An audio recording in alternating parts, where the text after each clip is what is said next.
O meu nome é João Pardal e este é o Piado Pardal. Aqui trata cultura pop por tu. Sejam então bem-vindos a mais um podcast e antes de começar com este episódio tenho que comunicar que o Piado Pardal, a partir de hoje, torna-se oficialmente parte da família 8 Bits. Por essa razão, convido-vos a visitarem o site.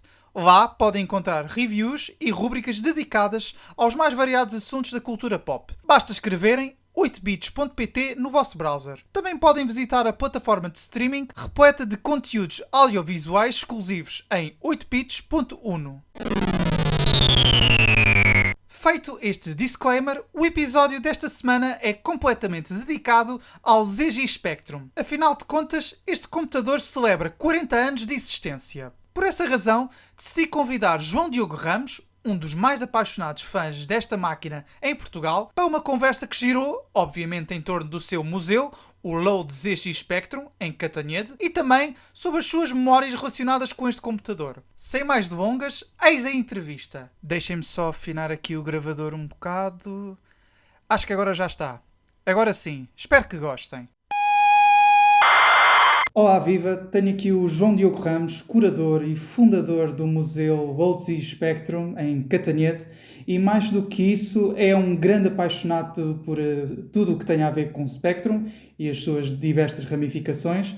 Para além disto tudo, João Diogo Ramos também é engenheiro informático, não tão entusiasmante, talvez, quanto o seu hobby, mas também é bastante importante.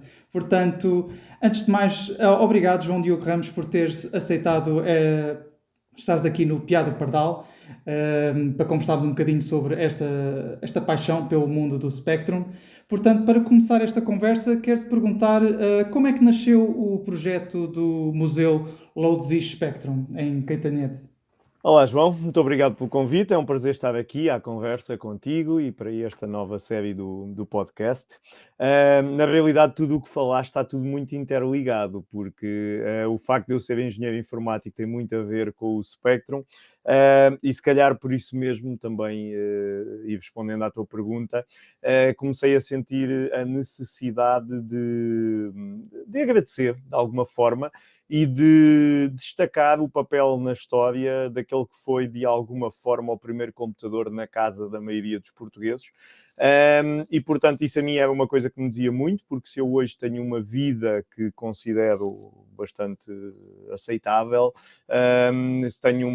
se trabalho numa área onde, felizmente, nesta área, um bocadinho um mundo à parte, não há falta de emprego, muito pelo contrário, tem tudo a ver com quando eu era criança, os meus pais, os meus familiares, de alguma forma terem apostado, terem incentivado e, portanto, terem-me dado um objeto que depois, a minha curiosidade natural, fez querer compreender como é que ele funcionava.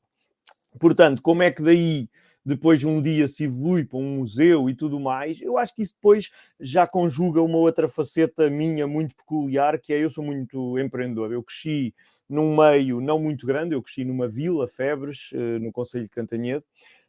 Sempre tive exemplos à minha volta de empreendedorismo. Eu quis jogar ténis de mesa, fundei uma equipa na altura. Eu quis praticar karaté, fundei um dojo na altura e, portanto, sempre estive muito habituado a, quando queres as coisas, tens de as fazer. Se elas não existirem, isso não é desculpa. E, portanto, o facto de não haver no mundo um museu dedicado ao Spectrum, isso para mim não era um problema, era uma oportunidade. Agora, nada disto foi propriamente um plano, entre aspas, maquiavélico. Eu imaginei, daqui a 10 anos vou ser fundador e curador do museu. Nada disso. Eu acho que, eu costumo dizer a verdade e acho que as pessoas, se calhar, nunca me levam muito a sério, mas eu acho que o museu acontece muito naturalmente quando, primeiro, tu tens esta vontade de homenagear. Depois descobres que és apenas que se chama João Diogo Ramos, mas que és um de uma geração em que muitas outras pessoas partilham deste sentimento.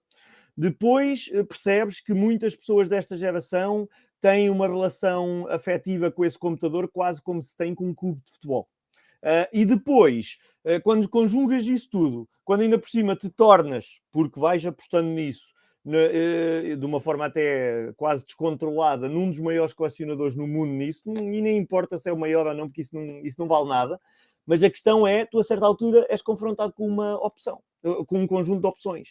Ou porque, entretanto, qualquer um de nós tem limites no espaço, na casa, em tudo isso. Portanto, ou paras e começas a vender objetos, ou o que quer que seja, ou então arranjas aqui um estratagema qualquer maluco disto poder crescer.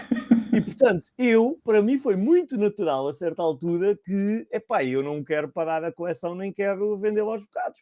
Eu quero é continuar com isto, quero saber mais, quero aprender mais, já sei dos computadores, agora quero saber das calculadoras, agora quero perceber tudo o que mais é que o fundador, o criador do computador, o inglês, o Clive Sinclair, fez. E, portanto, para mim foi um processo muito natural. Agora, acho que acontece porque, pronto, eu tenho este bichinho do empreendedorismo dentro de mim e, portanto, isso para mim foi muito natural. Agora, e depois foi uma questão de arranjar os parceiros certos e Ok. com a Câmara de Cantanhede foi o que eu precisava para isso. Então, basicamente, o que podemos encontrar lá no museu é a tua coleção pessoal de artigos ou também já se estende para além da tua coleção pessoal? Já se estende. Quando me faziam a pergunta, quando visitavam o museu e perguntavam estão os objetos que aqui estão, quem é que são, não sei, eu costumava dizer, 90%, 95% do que aqui está é da minha coleção. Não é que hoje também continua a ser o que está lá visível, porque também nós abrimos o museu há pouco mais de um ano e, portanto, também ainda não renovámos o espaço novamente. Agora, quem acompanhar o nosso canal de YouTube e os vários vídeos que vamos lançando, vê que, aliás, eu quase só consigo fazer vídeos sobre o que eu chamo as incorporações, que são doações e aquisições, porque é tal a quantidade de coisas ou que nos oferecem ou que eu vou adquirindo, continuo a adquirir, porque há sempre coisas. O que me fascina neste momento é perceber ângulos do que é que a Sinclair fez mais e que sejam coisas pouco conhecidas. No entanto, também há pessoas que vão oferecendo objetos, alguns completamente fora do vulgar, como outros mais normais, que também são necessários para o museu poder crescer, depois podemos falar disso de outra maneira, de outro ângulo. E, portanto, há muita coisa que nos vai sendo doada que incorpora a coleção e que depois encaixará ou na exposição, ou em exposições itinerantes, ou várias outras coisas. Portanto, a inauguração do espaço em si já foi em outubro de 2020, ou seja, já passou mais ou menos um ano e meio desde a inauguração. Que balanço é que fazes a esta aventura de ter um espaço físico, quiçá uma meca para todos os fãs de Spectrum? Que balanço é que tu fazes deste ano e meio de quase dois de museu? O balanço tem de ser bastante positivo e já vou tentar justificar porque é que acho isso. Deixa-me fazer uma correção, não é que seja assim tão importante, mas o espaço não foi inaugurado sequer e não vai ser inaugurado. Ou seja, abriu a 17 de Ok. outubro. Porquê é que não foi inaugurado? E este é um pormenor que mostra que este projeto tem de ter, na realidade, aqui umas bases muito fortes para se aguentar, porque nós fizemos isto tudo na pandemia. É Sim, preciso é dizer, nós verdade. abrimos um museu em pandemia. O museu abriu a 17 de outubro e janeiro, fevereiro e março seguintes esteve fechado, porque aí não podia mesmo estar aberto pelas normas da Pois. Direção-Geral de Saúde. Todo o resto do tempo esteve aberto, sempre que pôde estar aberto, esteve aberto, com as restrições naturais impostas pela Direção-Geral de Saúde. E nós temos visitantes todos os dias, que está aberto, e temos uma média de 7, 8 pessoas a visitar o museu por dia. Claro que há muitas maneiras de olhar para isto. Primeiro, deixa-me voltar um bocadinho atrás. O museu surge e abre em outubro de 2020, mas na sequência de um trabalho entre mim e a Câmara, no Museu da Pedra, que é um museu municipal, onde fizemos uma exposição temporária desde abril de 2019. Portanto, houve mais um ano e meio que esteve aberto nesse espaço temporário. E isso, eu posso dizer que os números de visitantes aí que são no período pré-pandemia são surreais, a nível elevadíssimos. Claro que, calma, ninguém vem de férias só a Portugal por causa do museu, não é isso que eu estou a dizer. E eu tenho plena noção que nós, Cantanhede, não é uma cidade turística. Cantanhede pertence ao distrito de Coimbra, tem alguns pontos de interesse, estamos próximos da costa, estamos na Bairrada, do Leitão, ou seja, há muitos atrativos aqui, mas a zona centro tem também uma dificuldade que é, tu só consegues conhecer a zona centro de carro. Tens a Nazaré, tens Leiria, tens Aveiro, tens Coimbra, tens Viseu, tens a Serra da Boa Viagem na Figueira, quer dizer, tens o Saco, tens sítios espetaculares, mas a deslocação não é como ir passar um fim de semana a Lisboa ou ao Porto. E, portanto, isso para mim sempre foi muito claro e nunca foi um impedimento. Agora, é preciso analisar à luz deste enquadramento. Eu considero o simples facto de termos pessoas constantemente a vir um fator extremamente interessante. Temos pessoas, sempre que eu lá vou e pergunto aos visitantes onde é que vêm ou não, vêm de Lisboa, vêm de Braga, vêm pessoas do Algarve, vêm pessoas de fora também. E, portanto, naturalmente isso enche-me de orgulho. Nós já percebemos quando fizemos o museu, quando passámos da exposição temporária para o museu, houve aí uma coisa que funcionou muito bem e que, mais uma vez, não foi uma coisa que eu tivesse planeado. Foi uma coisa em que tu vais aproveitando as oportunidades que te aparecem e eu apercebi-me de uma coisa que foi: não há um museu no mundo dedicado ao Spectrum. Claro que é assim. Calma, há muitos museus de tecnologia, há museus dedicados ao computador pessoal, há museus dedicados à ciência. Portanto, há museus, obviamente, muito mais abrangentes. Nós não somos nada, entre aspas, comparado com esse tipo de museus em Inglaterra e muitos outros países. Mas, quando começas a falar de uma paixão que as pessoas têm por um objeto que mudou as suas vidas, e fazes este exercício facilmente. Qualquer rádio ou qualquer humorista que faça um post, ou qualquer daqueles sites de Ainda Sou do Tempo, ou de Mistério Juvenil, portanto, qualquer post que falem no Spectrum, tu vês imediatamente uma reação descontrolada das pessoas a querer partilhar as suas recordações. Isso é fenomenal. E, portanto, nós, obviamente, temos outros computadores no museu, nós não temos nada contra os Commodores e não sei o que, temos outros computadores que apresentamos como alternativas ao Spectrum, mas vamos ser sempre um museu que é construído a partir do Spectrum. Que isto, apesar de tudo, é enganador. Deixa-me só retificar isto para passarmos às próximas questões. Estás à vontade. O nome, museu, o museu chama-se formalmente Load ZX Spectrum, que era o nome do computador, ZX Spectrum, e o Load, que era o comando para carregar os jogos, e porque a exposição anterior também já se chamava Load, aspas, que era esse comando. Ora, o nome é enganador, o nome é muito enganador, porque se fosse por aqui as pessoas pensavam, está bem, vou ver computadores e pronto, tudo bem, fixe. É muito enganador. Se este museu fosse em Inglaterra, chamar-se o Museu da Sinclair, só que eu não quis chamar-lhe o Museu da Sinclair por um motivo, porque, não sei se sabes, mas uma parte da história do Spectrum tem uma ligação muito grande a Portugal. Sim. Muitos destes computadores foram montados na Caparica pela Timex, e alguns modelos foram inclusivamente desenvolvidos a partir de Portugal. Ora, fazia todo... E essa foi uma das coisas que me motivou. Eu queria preservar a história da ligação portuguesa ao Spectrum. Há muitas pessoas, e agora é uma boa altura para falar disto, estamos a celebrar os 40 anos, e mesmo os próprios ingleses, se calhar, às vezes não têm bem noção da projeção, alguns não têm bem noção da projeção mundial que o Spectrum teve.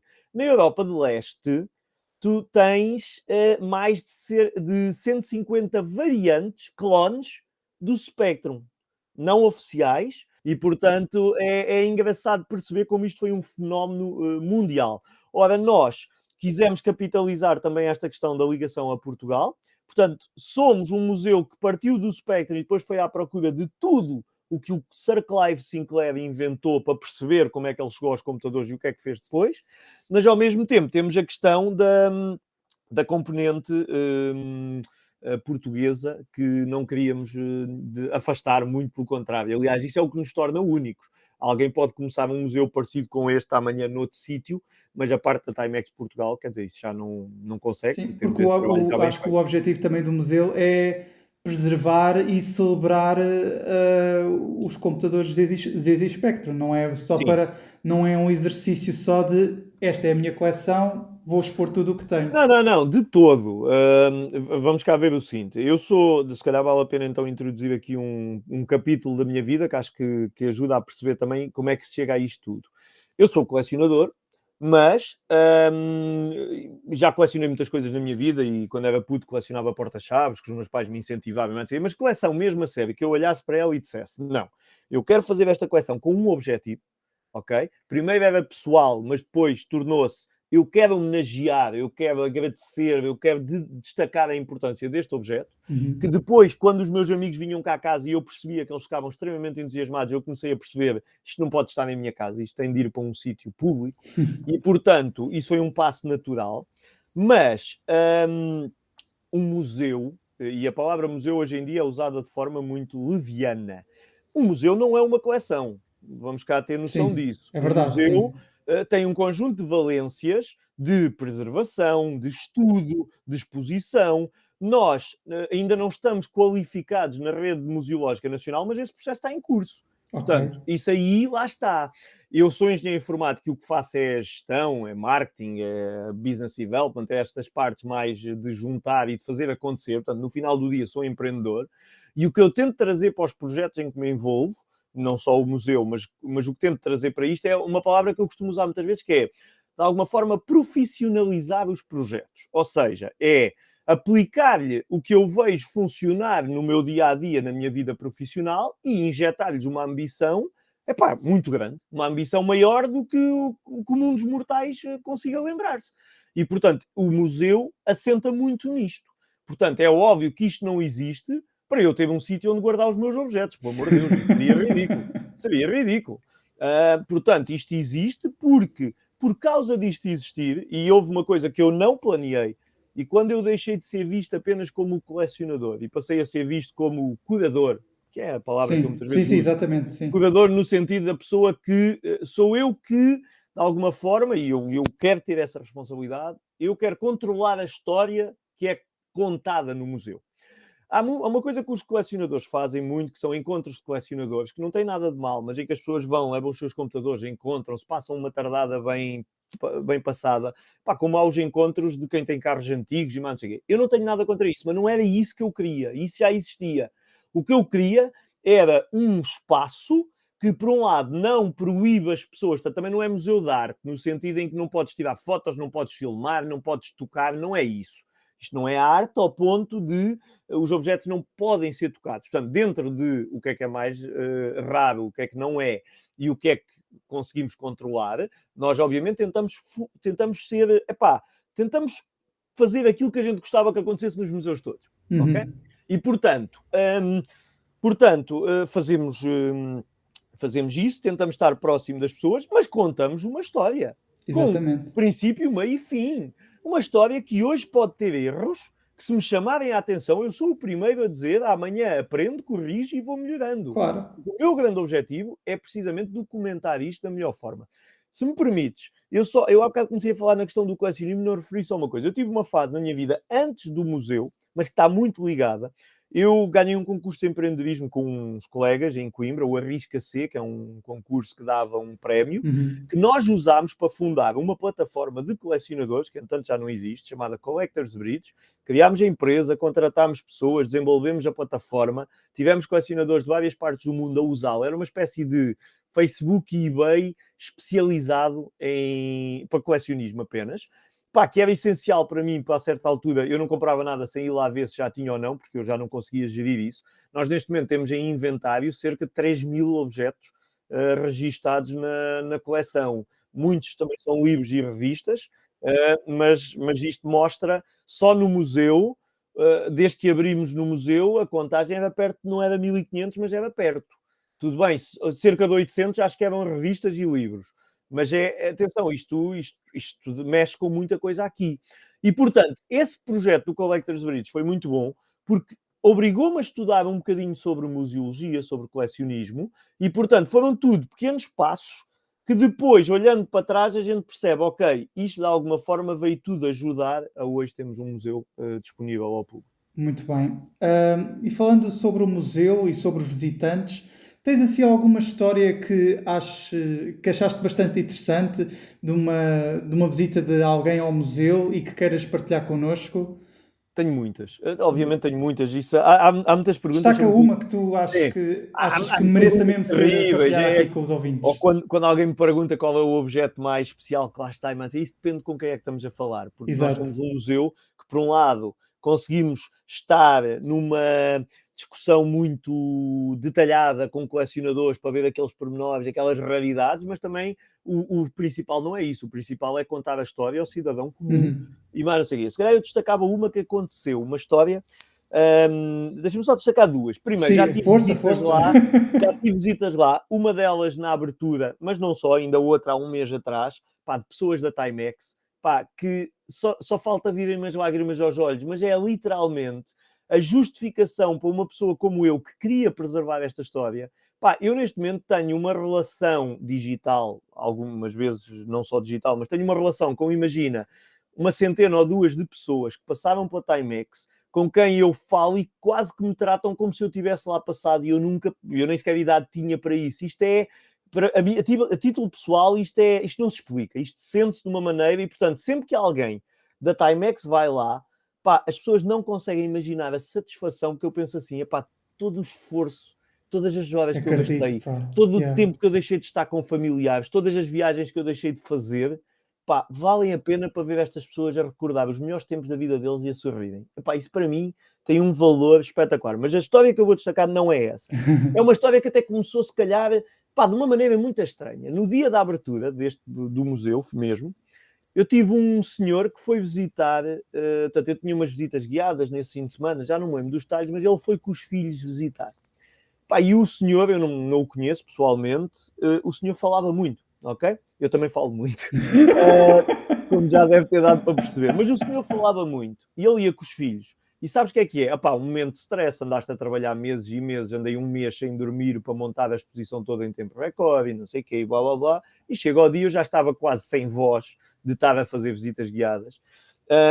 E chega esse senhor, não sei quem é que ia mais no grupo, com os filhos, pá, e eu tinha o meu guião na cabeça, ok? E então aquilo é um gajo começa a falar e a história sai naturalmente, Sim. já está Quase em automática. piloto automático. Então, o senhor não me deixava falar, porque ele estava sempre a interromper e a falar e eu estava a começar a ficar até, eu sou assim uma pessoa muito explosiva, muito emocional, pá, e aquilo estava-me a chatear por dentro. E eu dou por mim a pensar para mim próprio e a dizer assim, ó Diogo, um gajo parece o Jardel, não é? Que falava eu dou por mim a pensar assim, ó Diogo, estás a ser tão estúpido. Epá, é o melhor que podia acontecer. O senhor está a contar a história do quão importante isto foi para ele, aos filhos, está a fazer o trabalho que eu precisava de fazer, mas ele consegue fazer de uma maneira, pá, não importa se diz ali uma coisa ou duas tão erradas, depois a gente fala disso se houver tempo. Mas estás a ver, mas epá, foi uma coisa que me marcou, porque a questão é mesmo essa, é que chega a um ponto, tu olhares um avô que vem com os netos ou um pai que vem com os filhos e ver a alegria deles ali a recordar o que é que eram os jogos e mais não sei o quê, pá, é fenomenal. Justifica o esforço. Pá, acredito, deve ter sido uma sensação mesmo incrível. É. Portanto, este mês celebram-se os 40 anos do lançamento do ZX Spectrum, essa grande máquina. Quero que tu fales, assim, em traços muito gerais, o que é que este computador significa para ti? Eu acho que toda o meu trabalho ou a minha vida ligada a esta parte agora do museu e do Spectrum falam por si. Eu considero, portanto, eu tenho 43 anos, nasci em 78. Isto ajuda a perceber o seguinte: este computador é lançado em 82, eu tinha 4 anos, portanto é óbvio que não foi com. Eu tenho ideia que comecei a mexer no computador com 6, 7 anos. Eu lembro-me que comecei a mexer no computador, mal sabia escrever.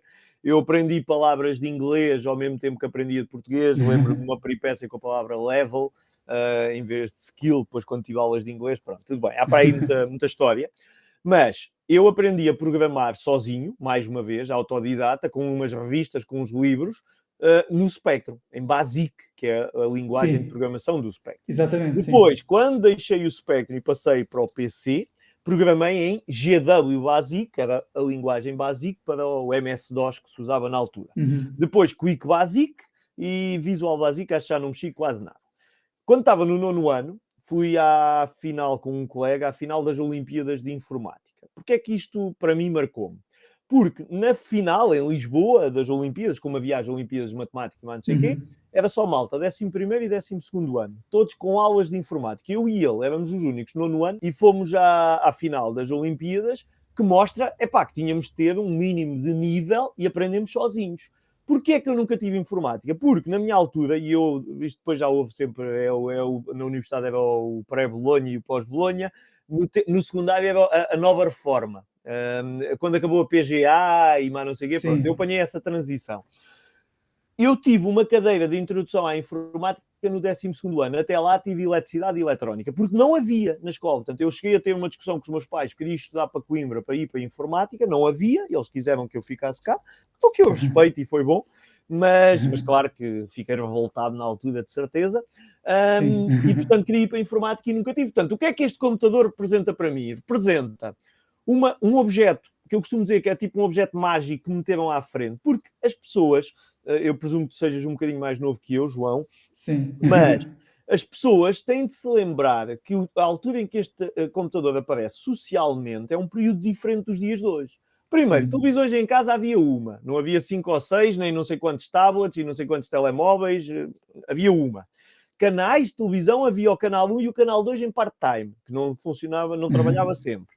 Jogar computador ou mexer no computador significava que não havia nem futebol nem novela. Portanto, era uma negociação com os pais.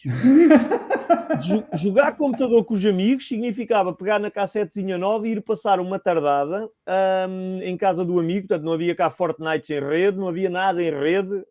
Portanto, era uma experiência social. Opa, eu ainda hoje, podem não acreditar, mas eu acho que da mesma forma que o nosso corpo desenvolve a memória muscular quando praticas um desporto, eu também acho que o nosso cérebro desenvolve certos automatismos. E há aquele, sei lá, aquele aroma do bolo que a tua avó fazia ou qualquer coisa. Sim. Portanto, há coisas que nos trazem emoções imediatamente. Eu ainda hoje, no museu, eu ponho um jogo a carregar para mostrar às pessoas, e imediatamente o meu cérebro diz-me é hora de ir lanchar. Porque enquanto o jogo ficava a carregar, era o tempo de ir lanchar. Isto para mim é automático no Que meu cérebro. engraçado. Yeah, Portanto, que há muita engraçado coisa mesmo. destas que marcaram a nossa vida. Pois lembra-te, é o primeiro objeto, na altura, para mim, na minha vida, é o primeiro objeto que permite controlar, interagir com a televisão. Ou seja, em vez de beber o conteúdo, tu de alguma forma influencias. Certo. E, portanto, opá, é um objeto mágico que depois, se tu fores um puto curioso como é que as coisas funcionam, e eu era, imediatamente tu... Opá, eu lembro perfeitamente, quero ser... O que é que queres ser quando for grande? Quer ser bombeiro, astronauta? Acho que nunca quis ser. Quer ser piloto? Quer ser não sei o quê. Eu lembro-me de ter o objeto, ter o computador, ter o Spectrum, e pensar, eu não sei o que é fazer, mas eu quero mexer nisto. É isto que eu quero fazer, eu quero mexer nisto. Isto é fascinante. E, portanto, moldou completamente a minha carreira. Agora, cheguei à universidade e ia com ideias de eu quero ser programador de computadores, era o que eu queria fazer. Até apanhava um professor ou dois que me fizeram ver, não, tu podes ser isso e não tens desprimor nenhum, mas para isso, quer dizer, não precisava tirar um curso de 5 anos na altura para fazer isso. Portanto, o que eu preciso fazer é ser gestor, é ser não sei o quê, e, portanto, comecei a moldar a minha carreira ao longo destes episódios. E porquê que achas que até aos dias de hoje existe uma grande adoração por este computador? O que é que achas que atrai? Como é que tu consegues explicar a pessoas que não viveram estas épocas e este fenómeno do ZX Spectrum, assim é que está bem dito, porque é que as pessoas ainda têm um fascínio por este computador? É só nostalgia? O que? Não sei. Consegues-nos explicar Eu isso? consigo, pelo menos, dar uma opinião. Primeiro, se for só nostalgia, estamos mal. Eu não acho que seja só nostalgia. Apesar de que eu acho que é um bocado cíclico todo este revivalismo por determinadas coisas. Seja os carros de há 30 anos ou 40 ou 50 anos atrás, seja os computadores, seja A moda? a moda, isso mesmo que se reinventa, é precisamente como a moda. Ou seja, eu acho que isto é cíclico, é inevitável. Depois ouvi uma vez o Hermano José dizer uma coisa que me marcou na altura. Foi em algum sitcom, em alguma entrevista que ele estava a fazer, e falou-se de qualquer coisa do tipo, naquele tempo é que era bom. E o Herman, a certa altura, diz uma coisa que é, mas era bom esse tempo, ou mas era os melhores anos da tua vida, porque tu tinhas 15, 16, 10, 20 anos, portanto é isso que te faz recordar esses tempos. Eu não sei dizer porque é que é. Agora, eu não acho que seja só um destes fatores. Porque, primeiro, o Spectrum não é o caso único. Eu acho que o Spectrum em Portugal tem uma pujança, e não é só em Portugal, mas em Portugal tem uma pujança enorme porque, primeiro, os outros computadores eram todos muito mais caros e como tínhamos a Timex cá, fez com que os computadores ainda ficassem mais acessíveis. E, portanto, é óbvio que houve pessoas que tiveram Commodores, Ataris, depois houve pessoas a seguir que tiveram Commodores Amigas, as pessoas saíram do Spectrum ou foram para o Amiga ou foram para o PC, eu fui para o PC, mas... por exemplo, vais ao Brasil e vês um fenómeno enorme com outros computadores que era o MSX. vais à Inglaterra e tens um fenómeno enorme com outro computador que era o BBC Micro, que é uma espécie do projeto Magalhães, mas nos anos 80. Portanto, a questão é, como nós tínhamos menos alternativas, se calhar isso fez com que o Spectrum, na realidade, tenha uma adoração enorme. E também o poder de compra não era muito grande. Lembra-te, ainda por cima, 25 de Abril, poucos anos antes, e mais não sei, Sim, portanto sim. é óbvio que isto era complicado. E também, eu acho que a sociedade também era, como é que é dizer, ainda estava a tentar encaixar nos tempos em que estavam. Não estou a dizer que a sociedade é retrógrada, mas ainda se estava a alinhar, olha, é tal como uma cassete de um Spectrum, ainda estava a afinar. Completamente. Mas pensa, nós entramos para a União, para a CEE na altura, acho que em 86, portanto o Spectrum até é anterior. Portanto, é óbvio que sim, quer dizer, isto era tudo ainda muito, muito fresco. Agora, é preciso perceber também o seguinte, que é uma coisa que se calhar os ouvintes não têm noção, ou alguns não têm noção. Sim. O Spectrum não é um computador de há 40 anos que morreu há 30. Por ano, eu vou-te provocar e vou-te deixar aqui, vou-te chatear. Quantos jogos é que tu achas que são feitos para Spectrum por ano? Atira um número. Por ano? Sim. Hoje em dia. Epá, eu tenho noção que existe uma grande comunidade de Spectrum, mas... Eu vou-te ajudar. 500? Bah, não chega a tanto, mas é metade disso. Por ano, hoje em dia, por ano, são feitos 250 jogos.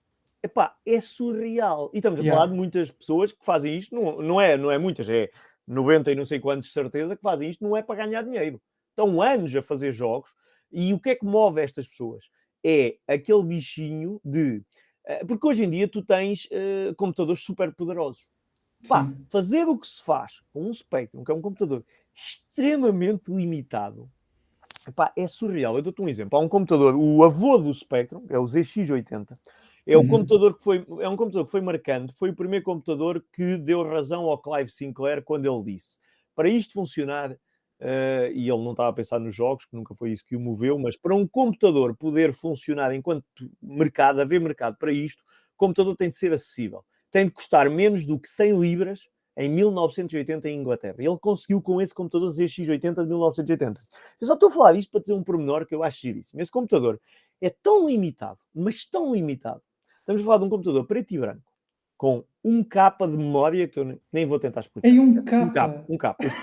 O Spectrum normalmente tem 48K ou depois 128K. Sim. 1K. 1K. 1K é um fecheiro do Notepad, que não tem formatação, com 1024 caracteres. Acabou.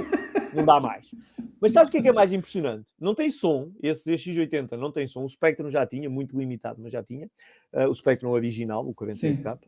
Não tem som e depois tem uma limitação que eu acho giríssima, que é o computador é tão limitado que ele não consegue estar a ver qual é a tecla que o utilizador carregou e ao mesmo tempo atualizar o ecrã. Então, de cada vez que tu carregas numa tecla, esse computador o que faz é o ecrã pisca, porque ele não consegue atualizar o ecrã. Então, ou faz uma coisa ou faz a outra. Pá, é surreal. E para ZX80 não se fizeram muitos, mas fizeram-se alguns pequenos jogos ou programas educativos.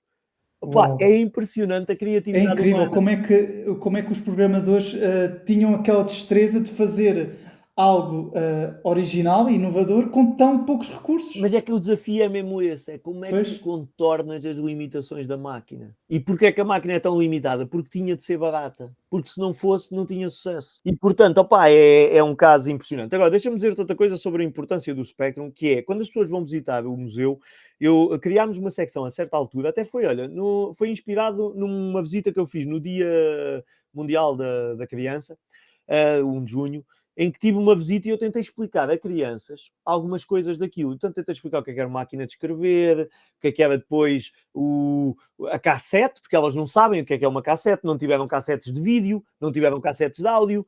Aqui isto é tudo muito giro, mas uma criança já nem um CD reconhece.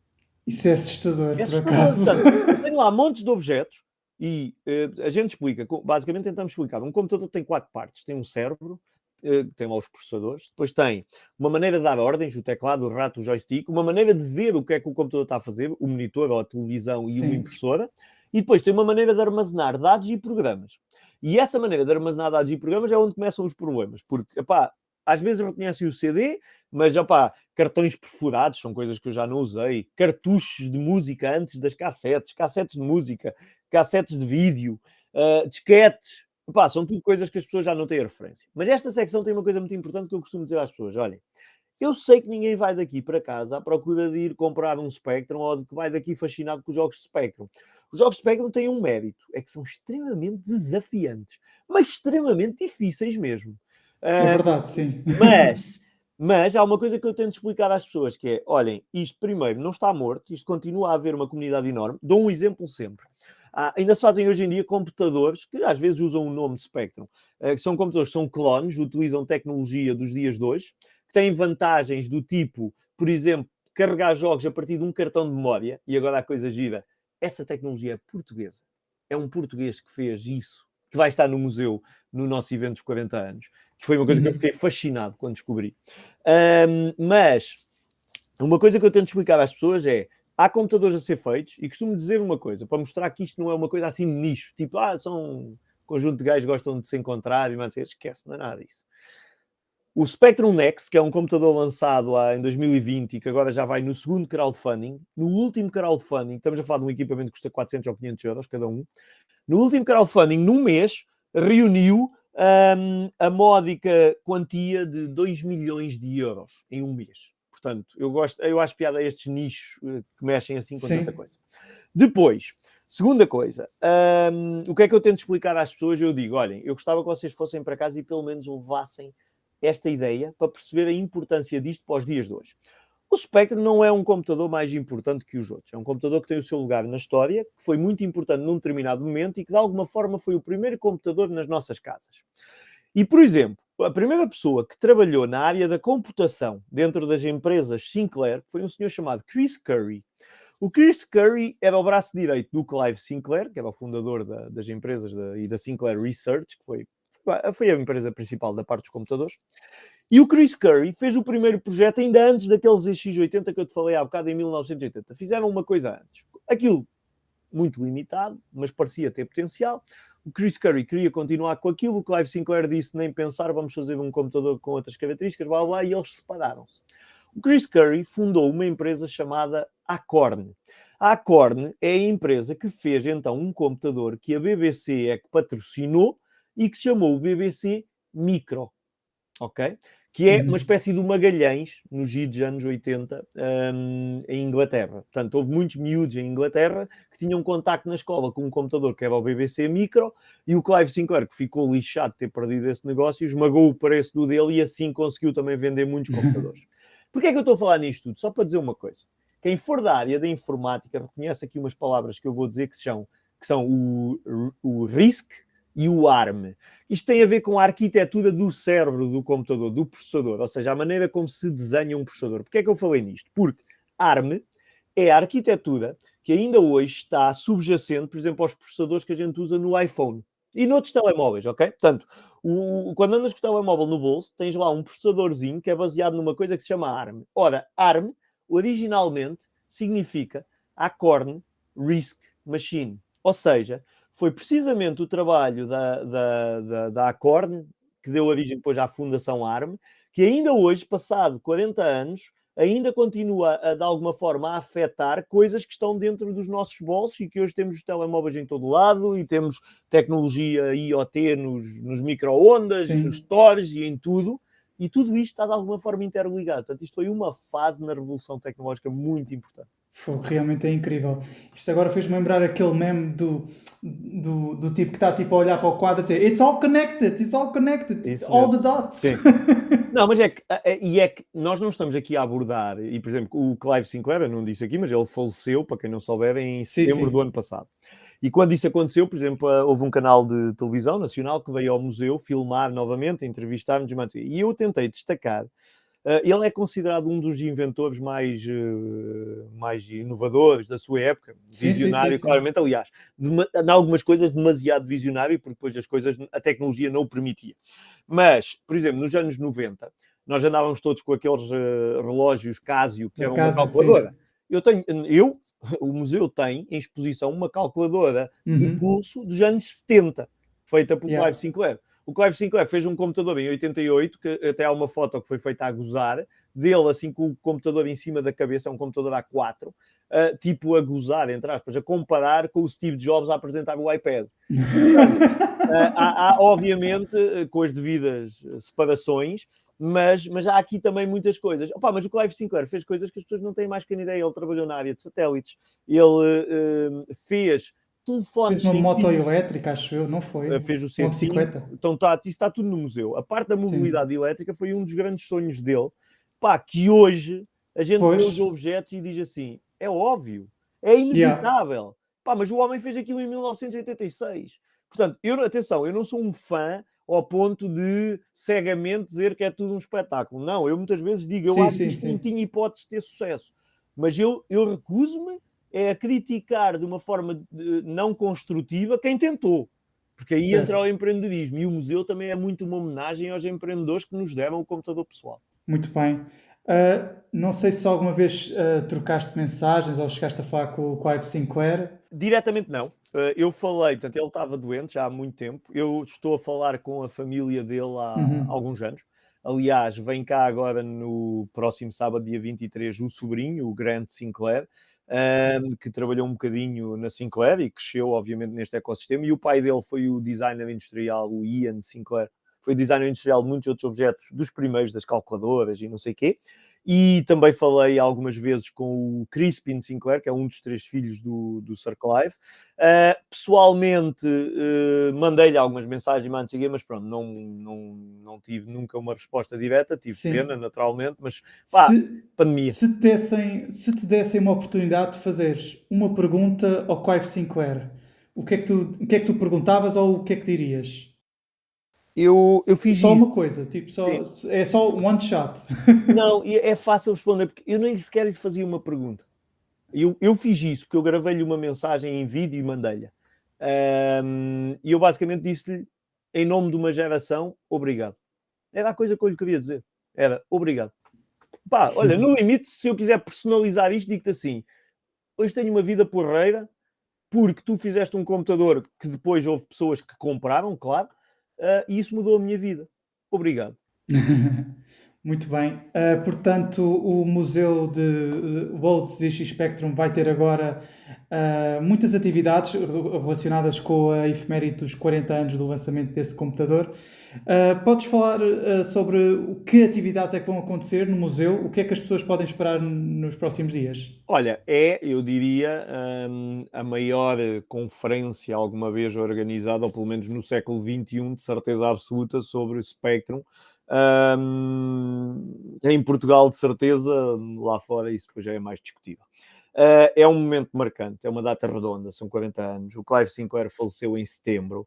Ahm, e é também um passo na estratégia de internacionalização do museu, porque o que é certo é aliás, no momento em que estamos a gravar esta mensagem, esta conversa, Entrevista. esta entrevista, no momento em que estamos a fazer isto, está a ser anunciado uma enorme surpresa a nível de um orador que vamos ter, que mostra como o museu já conseguiu chegar a todo lado. E, portanto, é também um passo na afirmação internacional do museu, não tenho dúvida nenhuma disso. É, por opção, é, é mais uma conferência do que propriamente um encontro de amigos, que se fique claro. Portanto, é óbvio que há algumas atividades de jogos, de torneios, de demonstração das capacidades do computador. Há até uma brincadeira multimédia de juntar música com vídeo relacionado com tudo isto. Mas também, quando as pessoas já vão ao museu, já podem estar a jogar. Portanto, isso aí não é preciso ser um dia especial. Agora, o que temos, uma componente muito especial, é um conjunto de palestras, de pessoas que estiveram no epicentro disto. Estamos a falar de familiares do Clive Sinclair, que vêm falar um bocadinho sobre o que era trabalhar na empresa, o que era o Clive Sinclair enquanto pessoa. Estamos a falar dos criadores de alguns dos jogos principais ingleses, sabes? Um amigo meu usou a expressão no vídeo do aniversário, quando a gente fez um ano, fizemos um direto e houve um vídeo que um colega me mandou, que ele referiu-se o museu ajudar-nos a conhecer os nossos heróis de infância. É um bocado isso. Nós temos o criador do Saboteur, que era um dos jogos ninjas mais conhecido, que é uma simpatia de pessoa, Clive Townsend, que vem a Portugal visitar o museu. O Jim Bagley, que fez, eu jogava nas máquinas montes ao Cabal, que era um jogo que eu adorava, fez a conversão do Cabal e do Midnight Resistance para Spectrum, vai participar. Os Oliver Twins têm isto vale o que vale, mas tem um recorde do Guinness. Havia uma percentagem dos jogos na década de 80 que eles estavam envolvidos em todos eles. Os Oliver Twins vão participar também à distância, porque começou a acontecer uma coisa giríssima, que foi, eu comecei a fazer os convites para as pessoas, eu não tive uma pessoa que me dissesse que não. Eu comecei a ficar assustado, eu comecei a pensar, espera lá, se esta malta vem toda a Portugal, isto já está aqui um contexto complicado, como é que eu arranjo patrocinadores para suportar isto e não sei o quê. E, portanto, houve pessoas que não puderam vir, mas disseram, pá, eu quero ajudar, como é que eu posso participar? E eu, pá, olha, participam à distância, vamos fazer aqui um conjunto de entrevistas e tudo isso. Portanto, vai ser uma conferência, não é científica, porque o tema também não é, é uma conferência tecnológica. Para quem é da área tecnológica está habituado a este tipo de coisa, portanto é uma espécie de um Web Summit em pequena escala, é um TEDx, mas é esse o modelo. Mas sim, é esse piada, o modelo sim. e com essa ambição, atenção, eu não faço nada para brincar, portanto, Sim, isto sim, claro. é feito para na realidade ser uma conferência marcante. Há muitas outras coisas que podiam ser destacadas, mesmo coisas que nós fazemos cá em Portugal, mas haverá outros momentos também para isso e, portanto, temos aqui um equilíbrio entre o que é que aconteceu no passado e queremos conhecer melhor, e, portanto, a oportunidade de estar com pessoas que normalmente não estaria.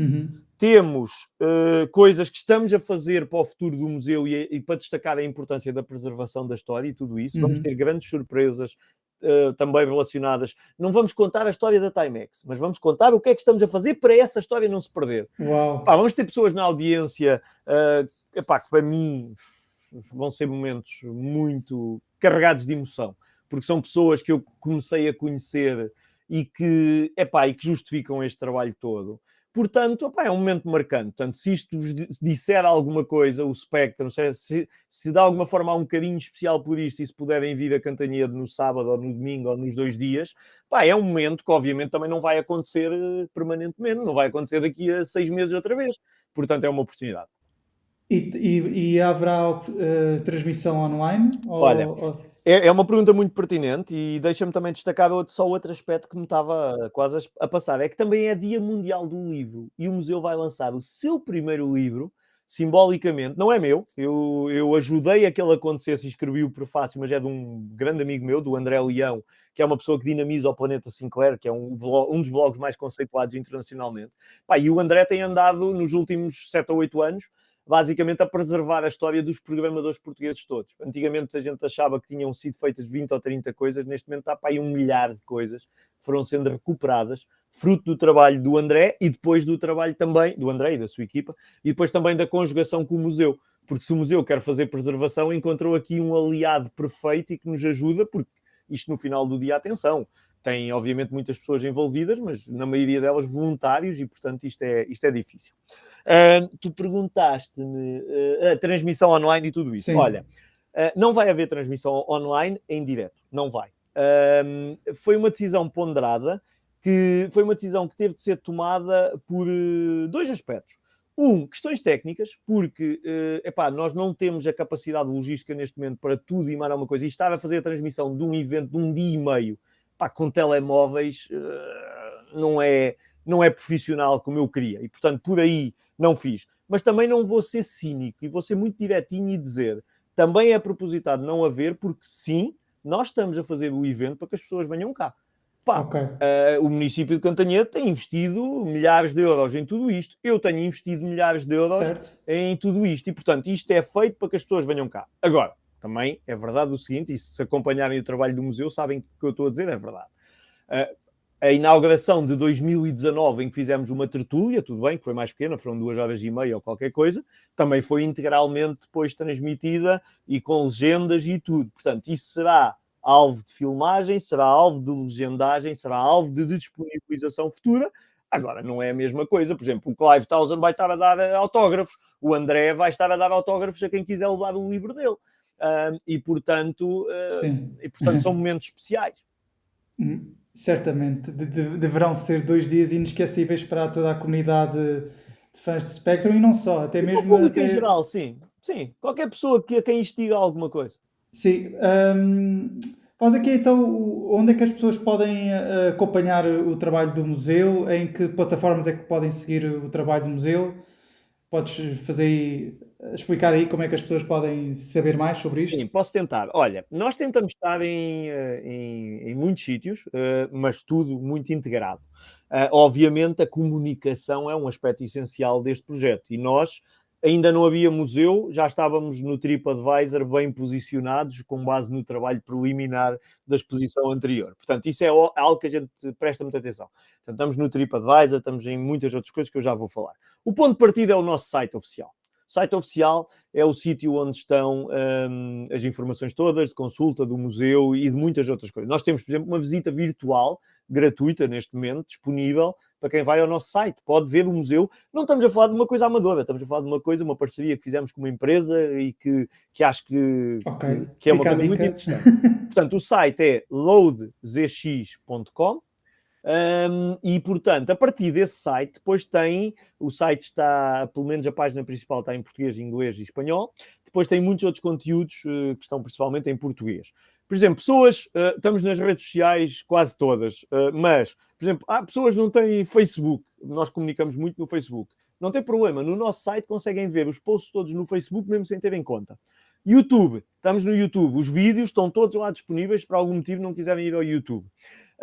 Portanto, a partir do site tem acesso, estamos muito no LinkedIn, pode parecer estranho, mas o LinkedIn é uma rede que para nós é muito interessante, porque obviamente a malta informática está lá toda, a malta tecnológica está lá toda, da geração da minha e outras também estão lá todos, portanto é uma coisa que estamos. Publicamos também no Instagram e no Twitter, apesar de que, na realidade, estamos ainda a sondar e a palpar o terreno, mas publicamos tudo nas redes todas.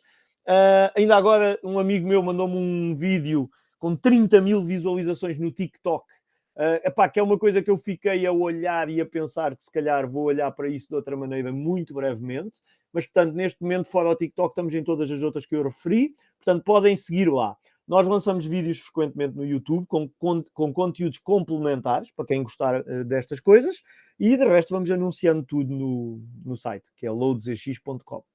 Pronto, muito bem, João Diogo Ramos. Muito obrigado por ter estado aqui no Piado Pardal Prazer. e desejo tudo melhor para o museu e que na data da gravação espero que corra tudo bem nessa grande celebração dos 40 anos do ZX Spectrum. Um grande Muito abraço. obrigado.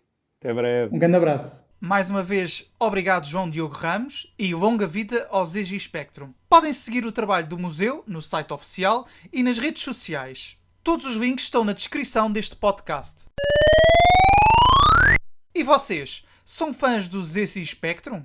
Que memórias têm deste computador? Já agora, qual é o vosso jogo preferido? Escrevam-me tudo na caixa de comentários, caso esteja a ouvir no YouTube. Mandem mensagem para o meu Instagram, @piado_do_pardal, ou então mandem-me um tweet, @piadopardal, tudo junto. Por hoje é tudo. Não se esqueçam de subscrever ao podcast no YouTube ou seguir-me no Spotify, Apple Podcasts ou noutra plataforma de streaming da vossa eleição. E já agora, podem avaliar-me no Spotify e Apple Podcasts. Por isso, não se esqueçam de dar algumas estrelinhas no meu podcast. Espero contar com vocês no próximo Piado Pardal. Fiquem bem. Adeus.